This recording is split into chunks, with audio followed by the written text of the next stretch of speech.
అదేవిధంగా మేనిఫెస్టో ఉమ్మడి మేనిఫెస్టో కూడా ప్రజలకి వివరిస్తామన్నారు నాదెండ్ల మనోహర్ గారు చెప్పారు. అంటే నాదెండ్ల మనోహర్ గారు చెప్పారంటే పవన్ కళ్యాణ్ గారు చెప్పినట్టే. సో ఇప్పుడు అదొక అంశం అయితే నిన్న నారా లోకేష్ గారి ఒక యూట్యూబ్ ఛానల్కి ఇచ్చిన ఇంటర్వ్యూ ఏదైతే ఉందో అది కొంత రసాభాసగా మారుతూ ఉంది. సో ఎలా చూద్దాం ఈ రెండు అంశాలని? ముందుగా ప్రైమ్ నైన్ డిబేట్ లో పాల్గొన్న పెద్దలందరికీ నమస్కారం. అలాగే ప్రైమ్ నైన్ యాజమాన్యానికి వీక్షకులు కూడా మా నమస్కారాలు తెలియజేస్తున్నాను. మీరు అన్నట్లుగా నాదెండ్ల మనోహర్ గారి ప్రెస్ మీట్ ఏదైతే ఉందో చాలా ఆశ్చర్యానికి గురి చేసింది. ఉమ్మడి మేనిఫెస్టో లేదా సీట్ల పంపిణీ సంక్రాంతి లోపల చేయడం అనేది నిజానికి చాలా అవసరం కూడా. ఒకవైపున అధికార పార్టీ పరిగెడుతుంది, అధికార పార్టీ తన అభ్యర్థులను మారుస్తూ తనకి సానుకూలంగా ఉన్నటువంటి పరిస్థితుల్ని అనలైజ్ చేసుకుంటూ ఎలక్షన్ కి సిద్ధమవుతున్నటువంటి తరుణంలో ప్రతిపక్షాలు కూడా వేగవంతంగా అభ్యర్థుల్ని ప్రకటించడం కానివ్వండి, వాళ్ళ మేనిఫెస్టోని ఇవ్వటం కానివ్వండి చాలా అవసరం, చారిత్రాత్మకమైన అవసరం ఇప్పుడు ఉన్నటువంటి ఒక పోటీ వాతావరణంలో. ఇక రెండో విషయం ఏంటంటే నారా లోకేష్ గారు నిజంగా చాలా మంది కళ్ళు తెరిపించారు. ఎవరు జనసేన పార్టీలో ఉన్నటువంటి కానీ లేదా మిగతా అలయన్స్ పార్టీల్లో ఉన్న వాళ్ళు కళ్ళు కానీ నిజంగా తెరిపించారనే చెప్పొచ్చు. కొంతమంది సోషల్ మీడియా వేదికగా నారా లోకేష్ ఎవరు చెప్పడానికి పవన్ కళ్యాణ్ గారికి ఈ పొత్తులో భాగంగా ముఖ్యమంత్రి పదవి ఆఫర్ చేస్తారు, అది 2 ఏళ్ల సంవత్సరమా లేకపోతే హాఫ్ అనే ఒక భ్రమలో బతుకుతున్న వాళ్ళందరికీ కూడా పటాపంచలయ్యే విధంగా చంద్రబాబు నాయుడు గారే ముఖ్యమంత్రి అభ్యర్థి, దీన్ని పవన్ కళ్యాణ్ గారు కూడా ఆమోదించారు, ఈ రాష్ట్రానికి చంద్రబాబు లాంటి ఒక చారిత్రాత్మకమైనటువంటి నాయకత్వం, ఒక సమర్థవంతమైన నాయకత్వం కావాలి, కాబట్టి ఇది డిబేటబుల్ ఇష్యూయే కాదు, 2024 ముఖ్యమంత్రి అభ్యర్థిగా జేఎస్పీ ప్లస్ టీడీపీ మరి బీజేపీ ఉందా లేదా అనేది ఇప్పటికి ప్రశ్నార్థకంగా ఉంది. అయితే ఇక్కడ మాట్లాడుకోవాల్సింది ఏంటంటే చంద్రబాబు గారి యొక్క రాజకీయ చాణిక్యత గురించి కూడా మనం మాట్లాడుకోవాలి. ఆయన ఇప్పుడు కలిసి వస్తే బీజేపీతో వెళ్తారా, లేదా తాను గతంలో ఎప్పుడూ లేని విధంగా, టీడీపీ చరిత్రలో ఎప్పుడూ లేని విధంగా కాంగ్రెస్ తో కూడా జత కట్టినటువంటి వ్యక్తి చంద్రబాబు నాయుడు.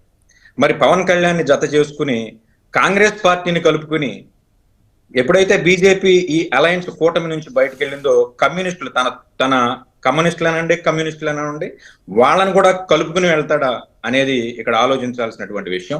ఈ పొత్తులో భాగంగా పవన్ కళ్యాణ్ గారికి ఎన్ని సీట్లు వస్తాయి, ఎన్ని సీట్లలో ఆయన గెలుపు నిర్దేశించగలుగుతాడు, వీటిని బట్టి ఆయనకి అధికారం ఈ రాష్ట్రానికి ముఖ్యమంత్రిగా చేసేటువంటి అవకాశం ఉందా లేదా, ఇలాంటి విషయాలన్నీ కూడా రేపు ప్రజలకి ఎలా విశదీకరిస్తాడు అనేది చూడాలి. దీన్ని మనం విశ్లేషణ చేయాల్సినటువంటి పరిస్థితి అయితే ఉంది.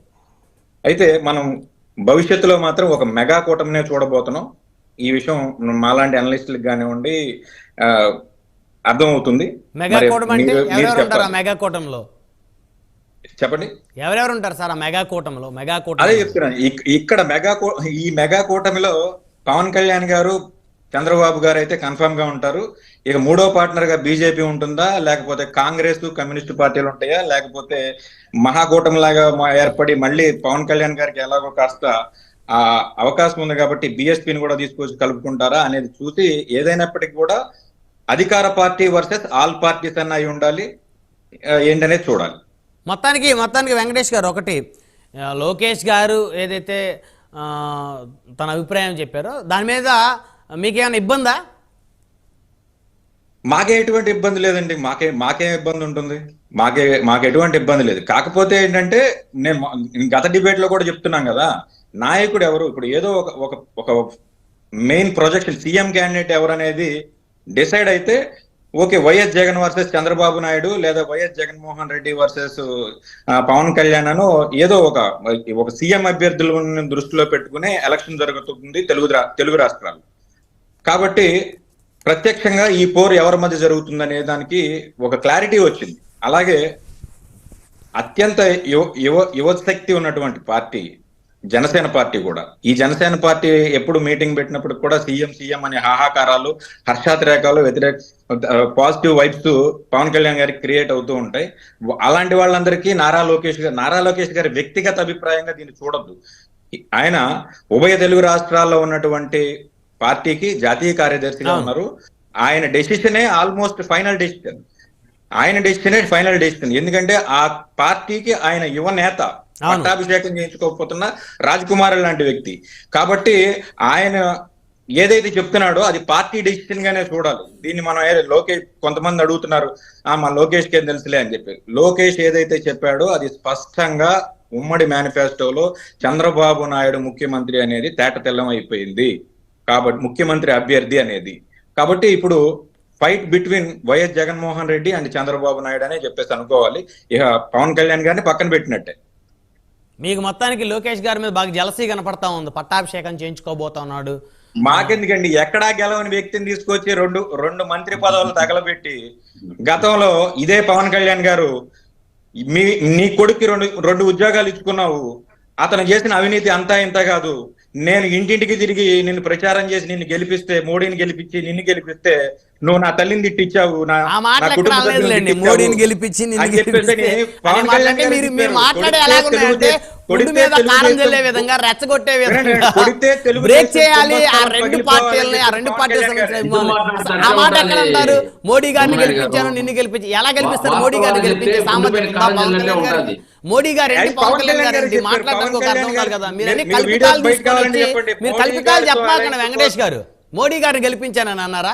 మోడీ గారితో అలయన్స్ పెట్టుకున్నాను, ఆయనతో అలయన్స్ ఉంది కాబట్టి నిన్ను కూడా గెలిపించానని చెప్పింది పవన్ కళ్యాణ్ గారు. ఇప్పుడు మళ్ళీ మీరు వాయిస్ మార్చారు. ఫస్ట్ ఏమన్నారు, ఒకసారి వెనక్కి వెళ్ళి చూసుకోండి. ఫస్ట్ ఏమన్నారు, మిమ్మల్ని గెలిపించాను, మోడీ గారిని గెలిపించాను అన్నారు. అయ్యో భలే వాళ్ళండి. మోడీ గారిని గెలిపించానని కూడా చెప్పింది ఆయనే కదా. నాకు ఇంకా మహారాష్ట్ర బోర్డర్ల అభిమానులు ఉన్నారు, కర్ణాటక బోర్డర్ల అభిమానులు ఉన్నారు, వెస్ట్ బెంగాల్లో నన్ను రమ్మంటున్నారు, నేను అక్కడ కూడా శాసించేవాడిని అని చెప్పేసి ఈయన అంటాడు. ఆయన మోడీ గారేమో మేరా సాత్ పవన్ హై అని చెప్పేసి అని ఆయన అంటాడు. మరి వీళ్ళిద్దరు బంధాన్ని మీరు ఎలా విడివిడిగా చూస్తారో నాకైతే అర్థం కాదు. రైట్, మళ్ళీ వస్తాను వెంకటేష్ గారు. మీకు లోకేష్ గారి మీద, పవన్ కళ్యాణ్ గారి మీద బాగా ఈర్ష్య ద్వేషం ఉన్నట్టుంది, జగన్మోహన్ రెడ్డి గారి మీద బాగా ప్రేమ అభిమానం వాత్సల్యం ఉన్నట్టుంది. మళ్ళీ వస్తాను మీ దగ్గరికి. నాకు తెలిసి మీది మంగళగిరే కాబట్టి లోకేష్ గారు రేపు అక్కడ గెలవబోతా ఉన్నారు, రాసి పెట్టుకోండి. అది అందరి అభిప్రాయం, ప్రజల అభిప్రాయం. అది ప్రజా తీర్పుని ఎప్పుడు గౌరవిస్తామండి, ప్రజా తీర్పుని గౌరవిస్తాం. మళ్ళీ వస్తాను ఆగండి సార్. మంగళగిరిలో లోకేష్ ఆల్రెడీ ఒకసారి విసర్జించబడ్డాడు, ఇది కూడా మీరు గుర్తుపెట్టుకోండి. రైట్. మనతోటి సింగళూరు శాంతి ప్రసాద్ గారు ఉన్నారు, జనసేన పార్టీ సీనియర్ నాయకులు, సీనియర్ అడ్వకేట్. శాంతి ప్రసాద్ గారు, గుడ్ మార్నింగ్ సార్. నమస్తే బ్రహ్మనాయుడు గారు. మీకు మా సోదరుడు తిరుత్తడి వేణుగోపాల్ బహుశా దీక్ష తీసుకున్నట్టున్నాడు, దీక్షలో ఉన్నట్టున్నాడు, కానీ యథాతథంగా ఆ పార్టీ భాష మాట్లాడాడు.